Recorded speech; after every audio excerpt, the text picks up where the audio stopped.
Lesson 4. Operational Rules and Flight Minima. When operating under Part 91, commercial pilots must strictly adhere to weather minima and safety rules.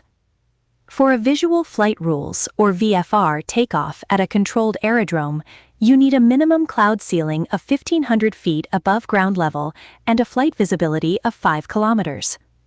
If conditions are worse, you need a special VFR clearance, which requires at least a 600-foot ceiling and 1,500 meters of visibility, clear of clouds and only during the day with ATC approval.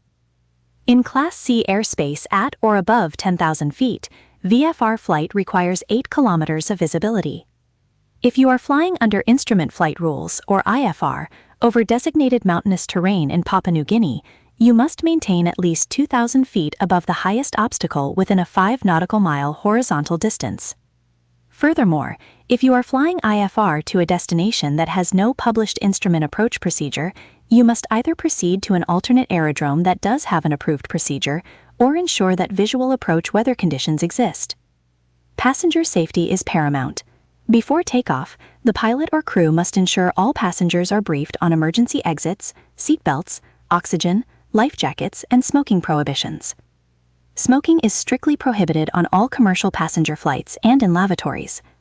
In unpressurized aircraft, supplemental oxygen must be provided to 10% of passengers if flying between 10,000 and 13,000 feet for more than 30 minutes, and to all passengers continuously if flying above 13,000 feet.